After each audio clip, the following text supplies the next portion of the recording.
क्या दीगर social media handlers की तरह आपको भी सुहेल अहमद साहब की कुछ बातें मतलब मायूब लगी, अजीब लगी? सुहेल अहमद साहब अपने आप को एक राइटर भी समझते हैं, एक डायरेक्टर भी समझते हैं। वो अपने आप को हर फन मौला समझते हैं। आपके अपोजिट जो थिएटर के लोग हैं, कभी आप उनके साथ बैठकर देखिए वो आपके बारे में क्या तजिया और तबसरा करते हैं। असल में प्रॉब्लम हमारे यहाँ ये सिर्फ इन दो अफराद में नहीं आपको मिलेगा, पूरे माशरे का ये प्रॉब्लम हो चुका है। मिन हैसुल कौम हमारे अंदर ना एक भूख जो है वो जन्म ले चुकी है। सुहेल अहमद साहब ने ही हुमायूं सईद प्रोडक्शंस में अपने बेटे को इंट्रोड्यूस करवाया। औलादों की जो लड़ाई है वो तो कई आपको पता है घर बर्बाद कर देती है। दूसरी जनरेशन में जब आप चीज कन्वर्ट करते हैं ना, तो आपको बहुत सारी जंग लड़नी पड़ती है। ये दोनों अपनी आगे वाली नस्ल के लिए बेसिकली ये सारा कुछ कर रहे हैं। एज इट जिस तरह के पाकिस्तान की सियासत में मियां मोहम्मद नवाज शरीफ साहब और जरदारी साहब अपनी औलाद के लिए कर रहे हैं। अस्सलाम वालेकुम जी, मैं हूं आपकी मेज़बान नूर अमानुल्लाह और मेरे साथ मौजूद हैं इम्तियाज़ शाद साहब। नाज़रीन, आप सब देख रहे हैं टीवी टुडे डिजिटल। नाज़रीन, आज एक बहुत ही ज़बरदस्त मौजू लिए आप सब की खिदमत में हाजिर हुए हैं।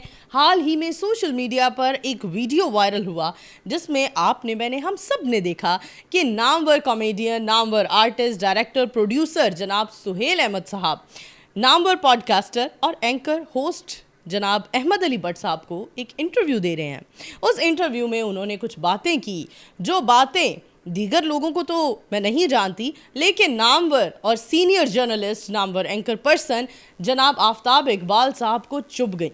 और उस बातों का रद्द अमल उन्होंने किस तरह से दिया, इस पर भी बातें हो रही हैं।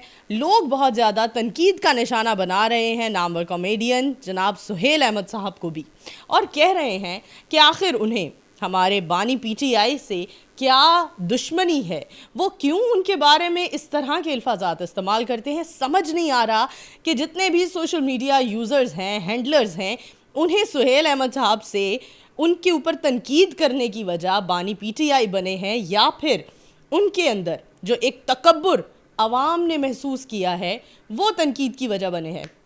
दूसरी जानिब नाजरीन, आफ्ताब इकबाल साहब को भी आपने, हम सब ने देखा कि वो अपनी टीम के साथ कैसा बर्ताव करते हैं। नो डाउट उन्होंने बहुत बड़े बड़े नामों को हाईलाइट किया और एक बार फिर दोबारा मौका दिया, लेकिन इसके बावजूद उन्हें हमेशा तनकीद का निशाना बनाया जाता है उनके मिजाज की वजह से, उनके लाउड और वोकल होने की वजह से। इन तमाम तर चीज़ों पर बात करेंगे। इम्तियाज़ शाद साहब हमारे साथ मौजूद हैं। इम्तियाज़ शाद साहब, आपको वेलकम भी कहते हैं और जानना चाहती हूँ, बल्कि हमारी ऑडियंस जानना चाहती है कि आखिर ये इतने बाशऊर लोग हैं, सुहेल अहमद साहब भी, उनका इतना वास्ट एक्सपीरियंस है, फिर दूसरी जानिब इतने दानिशवराना बातें करते हैं आफ्ताब इकबाल साहब, ये किस तरह की जंग छिड़ गई है सोशल मीडिया पर, और क्या इस जंग के पीछे भूख है, रेटिंग की प्यास है, उस रेटिंग की जो उन लोगों को मिल नहीं रही थी, कुछ दिनों से वो लोग हाईलाइट नहीं हो रहे थे, ऐसा लोगों का कहना है, मेरा नहीं, सोशल मीडिया हैंडलर्स का। आप क्या कहते हैं? अच्छा नूर, इसमें मैं आपको एक बात बताऊं कि जो आपने बात की ना, ये आखिर में जुमला बोला है भूख का। असल में प्रॉब्लम हमारे यहाँ ये सिर्फ इन दो अफराद में नहीं आपको मिलेगा, पूरे माशरे का ये प्रॉब्लम हो चुका है। मिन हैसुल कौम हमारे अंदर ना एक भूख जो है वो जन्म ले चुकी है। और वो भूख खाली रोटी की नहीं है, वो आप शोहरत की भूख कह लें, वो दौलत की भूख कह लें, वो अपने आप को नुमायाँ करने की भूख कह लें, एक दूसरे पर बर्तरी लेने की कह लें। लेकिन इसके अंदर जो दुख भरी बात है वो ये है कि दोनों नामवर आदमी, इससे ज़्यादा उन्हें और शोहरत क्या चाहिए। इसके बावजूद वो इस हद तक चले गए हैं कि जो छछोरापन आपको आम रूटीन में सोशल मीडिया के ऊपर नज़र आता है। हालांकि दोनों लोग जो हैं मेरी नज़र के मुताबिक अपनी अपनी जगह पर एक बहुत बड़ी बड़ी यूनिवर्सिटी हैं, यूनिवर्सिटियों का दर्जा रखते हैं। सुहेल अहमद खान साहब जो हैं वो, उनके बारे में अब मैं क्या तबसरा कर सकता हूँ, वो इतना बड़ा नाम है। और आफ्ताब इकबाल साहब, कमाल, क्या बात है। लेकिन अगर ये दोनों दानश्वर कह लें या दोनों ही बेहतरीन पाकिस्तान के चेहरे कह लें, अगर ये इतने गंदे परागंदे स्टाइल में आ गए हैं सामने, तो पाकिस्तानी माशरे की बारत ये कोई बड़ी बुरी तस्वीर गई है। सर, मैं एक बात आपसे जानना चाहूँगी कि आपने एक जुमला, एक वर्ड इस्तेमाल किया, गंदे स्टाइल में सामने आ गए हैं। क्या दीगर सोशल मीडिया हैंडलर्स की तरह आपको भी सुहेल अहमद साहब की कुछ बातें मतलब मायूब लगी, अजीब लगी, सुनने में बड़ी अलग लगी? क्योंकि हम सुहेल अहमद साहब से, और एक कॉमेडियंस का बड़ा एक हसास सा इमेज होता है, लेकिन सुहेल अहमद साहब से ये चीज़ें एक्सपेक्ट नहीं कर रहे थे। बहुत सारे लोगों के कमेंट्स भी आए कि हम सुहेल अहमद से इतना एरोगेंट बिहेवियर हम नहीं एक्सपेक्ट कर रहे थे। क्या आपको लगता है सुहेल अहमद साहब, आफ्ताब साहब की तरफ तो बाद में आते हैं, क्या आपको लगता है सुहेल अहमद साहब एरोगेंट हो गए हैं या शुरू से ही थे? आप भी सहाफ़त का एक लंबे अरसे से हिस्सा रहे हैं, आप क्या कहेंगे? मैं आपको अर्ज़ करूँ, सुहेल अहमद साहब जो हैं उन्होंने जो भी बातें की हैं, लेकिन एक बात जो कि मुझे भी ज़ाती तौर पर बुरी लगी है। अब कुरान में अल्लाह रब्बुल इज़्ज़त की ज़ात फरमाते हैं कि रिज़्क़ का मामला मेरे हाथ में है और तुम रिज़्क़ के हलाल की जस्ट तलाश में निकलो, वसाइल और मामलात मैं पैदा कर दूंगा। तो सुहेल साहब कह रहे हैं कि ये जो रिज़्क़ है ये कुत्ते की तरह दौड़ता हुआ आपके पीछे आएगा। अब ये कुतिया का उसने एग्जाम्पल दे दिया। अच्छा, ये सुहेल साहब जैसे बंदे के मुंह से जब ये जुमला निकला तो लोगों को लगा कि इनके अंदर तो वो चीज़ मौजूद है जो जिसको आप एरोगेंस का नाम देते हैं। अब वो कह रहे हैं जी मैं इतने साल एक टीवी चैनल पर जुड़ा हुआ हूँ और मैं उधर ही बैठा हुआ हूँ। भाई मसला ये है कि आपकी वहाँ पर अजारादारी मौजूद है तो आप वहाँ बैठे हुए हैं। इससे ज़्यादा बेहतर की अगर आपको कहीं होगी तो आप चले जाएंगे वहाँ पे। तो आफ्ताब इकबाल साहब ने भी हाईलाइट की। अच्छा, एक बात उन्होंने ये भी कर दी कि मैंने थिएटर किया, इतना अरसा वहाँ पर मैं रहा और मैं उधर ही रहा। भाई मसला ये है कि उधर आपने किसी और को तो आने ही नहीं दिया ना। आपने तो अपनी एक मखसूस टीम रखी जिनको आज भी आप अपने साथ रखते हैं।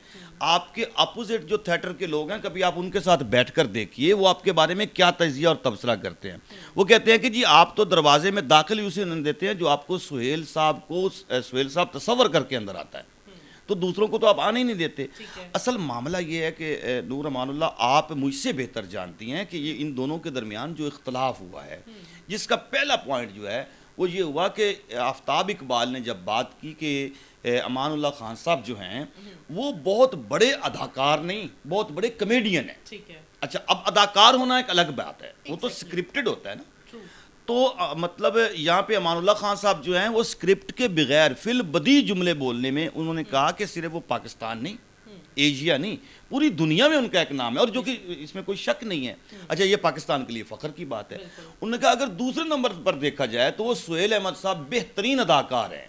अच्छा, यानी उनको कोई स्क्रिप्ट दे दिया जाए उसके ऊपर वो शानदार काम कर सकते हैं। अब जैसे मैं हूँ, अगर मुझे कोई कहे कि भाई आपने कॉमेडी करनी है तो मैं तो नहीं कर सकता, लेकिन अगर मुझे कोई कहे कि जब आप कोई कॉमेडी लिख कर दें, मैं एक राइटर हूँ ना, कोई बोंगी मार लूँगा, कुछ ना कुछ लिख लूँगा, लेकिन मैं अदाकारी तो नहीं कर सकता किसी से। सुहेल अहमद साहब अपने आप को एक राइटर भी समझते हैं, एक डायरेक्टर भी समझते हैं, वो अपने आप को हर फन मौला समझते हैं।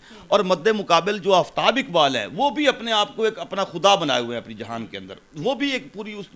अच्छा, ये दो आप कह लें कि दुनियाए खुदाओं की आपस में झगड़ा हुआ है, जिसका असर हमारे माशरे के ऊपर पड़ रहा है और यकीनी बातें पड़ रहा है। अब ये कहना हमारी लड़ाई का माशरे पर असर नहीं पड़ रहा, भाई फेसबुक पर, सोशल मीडिया की किसी भी ऐप पर जब आप लड़ाई लेकर आते हैं तो वो फिर अवामी जंग हो जाती है और अवाम उसके ऊपर फिर बात करती है। अच्छा, हमने सुहेल अहमद साहब ने एक पॉडकास्ट, जो अगर लोगों ने, बल्कि आपने भी, हम सब ने पूरा पॉडकास्ट देखा हो, तो उसके आखिर में उन्होंने एक जुमला हाईलाइट किया कि आप हमजा सुहेल के बारे में क्या कहना चाहेंगे। तो उन्होंने कहा कुछ भी नहीं, हाँ एक बात कहना चाहूँगा कि कभी भी मेरे पास काम मांगने के लिए नहीं आना। इस पर मैं पर्सनली कुछ नहीं जानती, लेकिन बहुत सारे रेलेवेंट लोगों ने ये आवाज़ उठाई कि हमजा सुहेल को हुमायूं सईद के पास इंट्रोड्यूस किसने करवाया। जब आपने पंजाब नहीं जाऊंगी मैं काम शुरू किया तो हमजा सुहेल को आपने इंट्रोड्यूस करवाया, और जाहिरी बात है एक बाप अपने बेटे को इंट्रोड्यूस नहीं करवाएगा तो आखिर कौन करवाएगा। लेकिन उनकी स्टेटमेंट, दोनों स्टेटमेंट्स, मतलब उन दोनों में ही तजाद रहा और वो मैच नहीं हो रही थी। लोग कह रहे थे कि ऐसा मुमकिन ही नहीं है कि हमजा सुहेल को, मुझे लगता है यहाँ एक हाईलाइटन पर्सनालिटी की, औलाद की, अपनी काबिलियत और कारकर्दगी पर भी सवाल उठा दिया गया। आई डोंट नो कि हमजा सुहेल आज कामयाबी या बुलंदियों की जिन भी उठानों पर हैं, डेफिनेटली उनके फादर को, हम सबको उन पर प्राउड होता है, लेकिन उनकी इस कारकर्दगी पर सवाल उठा दिया गया कि सुहेल अहमद साहब ने ही हुमायूं सईद प्रोडक्शंस में अपने बेटे को इंट्रोड्यूस करवाया। इस बारे में आपकी क्या राय है? अच्छा, इस बारे में ना बड़ा सीधा सीधा मेरा जवाब है। आप देखिए पाकिस्तान की सियासत में क्या हो रहा है।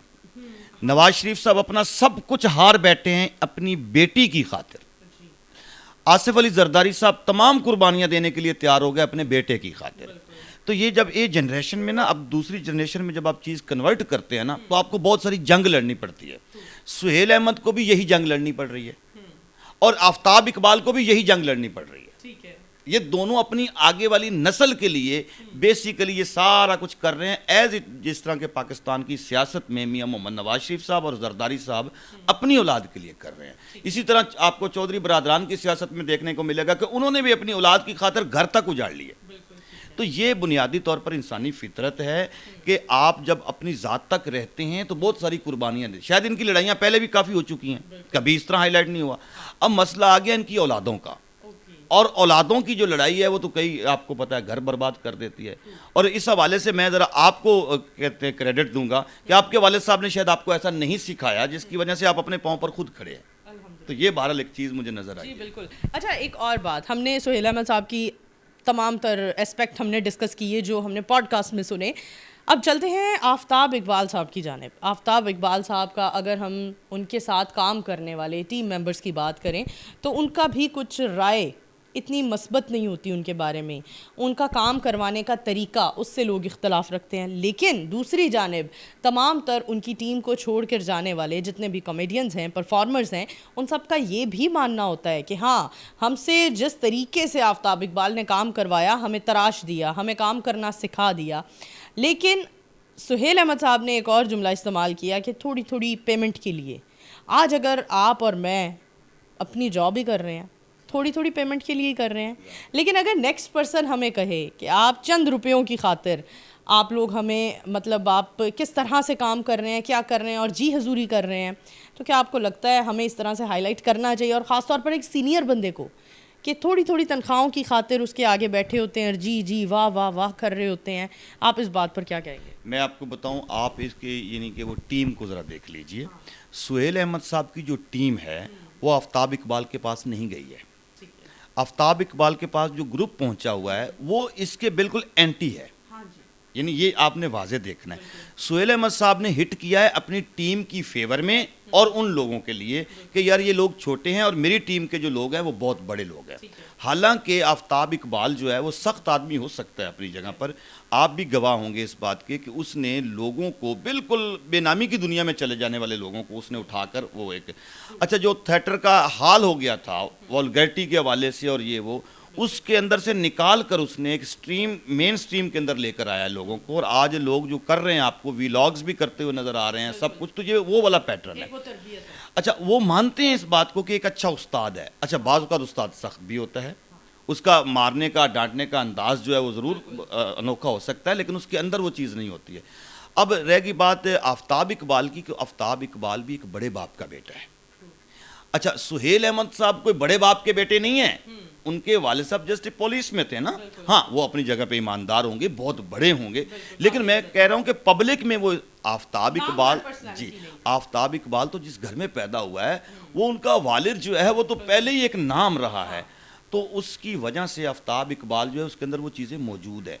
आफ्ताब इकबाल को सिखाने का जो कीड़ा है ना, मेरी नज़र के मुताबिक, मैं भी उनके साथ अटैच रहा हूँ कुछ अर्सा, उनको जो सिखाने का कीड़ा है ना वो इतना, वो कह लें कि वो उनको जिच किए रखता है कि वो जाते हुए बंदे को पकड़ के सिखाने की कोशिश करता है। अच्छा, ये उनकी खूबी कह लें या खामी कह लें। इधर सुहेल अहमद साहब जो हैं, जो उनके पास सीखने के लिए आता है उसको वो अंदर दाखिल ही नहीं होने देते। ये दोनों में बेसिक ये फ़र्क है। I can understand. आपने बिल्कुल खूब फरमाया कि एक हम बज़ाहिर या पब्लिकली अपने आप को एक एजुकेटर अगर मनवाना चाहते हैं तो फिर हमें एक एजुकेटर बनने के लिए अपनी दरसगाह के दरवाजे भी खोलने चाहिए ना, हमें रास्ता देना चाहिए लोगों को कि आइए हमसे सीखिए। अच्छा, दूसरी जानिब एक और इख्तलाफ हुआ जहाँ से आगाज़ हुआ, बहस छिड़ गई कि अमानुल्लाह साहब और परफॉर्मर, कॉमेडियन, और इस हवाले से एक बहस छिड़ गई। इसको आप क्या समझते हैं? कॉमेडियंस के तौर पर कमेंट किए गए लोगों की तरफ से कि हाँ, सुहेल अहमद साहब एक बहुत अच्छे कॉमेडियन हैं, परफॉर्मर भी हैं, और कुछ लोगों ने इस बात से इख्तलाफ भी किया कि नहीं, आफ्ताब इकबाल ने बिल्कुल ठीक कहा। आप क्या सोचते हैं कि इस बात में पिंचिंग पॉइंट क्या था सुहेल अहमद साहब के लिए? सुहेल अहमद साहब के लिए इसके अंदर मैंने आपको पहले भी बताया कि बेसिकली ये है उनकी ईगो का मसला। अब अल्लाह ताला गरी के रहमत करे, वो तो दुनिया में नहीं है, लेकिन सुहेल अहमद मौजूद है। अच्छा, अब वो कहते हैं कि अगर मैं दूसरे नंबर का भी हूँ तो अब तो मैं फर्स्ट नंबर पर हूँ ना, तो ये दूसरे नंबर वाली बात ही क्यों हो रही है? अब ये असल में उनका इशू है कि एक जो है वो खालिक हकीकी से जा मिले हैं तो मेरा तो नंबर अब पहला आ गया है।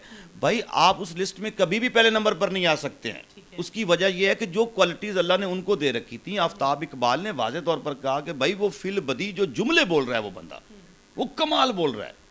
अच्छा, उसने उस शख्स ने आकर, आपको मैं एक वाकया बताऊं, मुझे याद आ गया। एक दफ़ा हम एक ड्रामा देख रहे थे तो तारिक टेडी जो है ना वो लगा हुआ था अमानुल्लाह खान साहब के साथ, वो जैसे भी वो करते थे, और मस्ताना साहब, और वो पूरा ना वो पूरा मैच चल रहा था।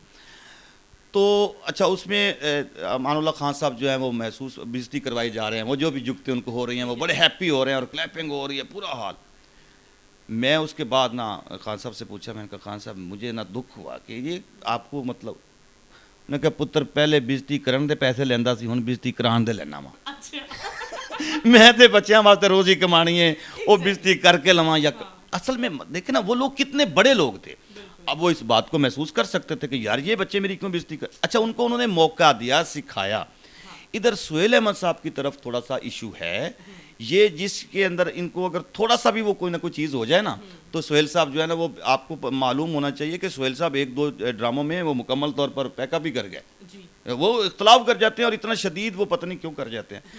अच्छा, आफ्ताब इकबाल भी उसी कैटेगरी के हैं मेरी नज़र के मुताबिक, वो भी सेम इसी कैटेगरी के। उनकी कोई नहीं मान रहा है तो वो अकड़ जाएंगे और वो फेंक के चले जाएंगे।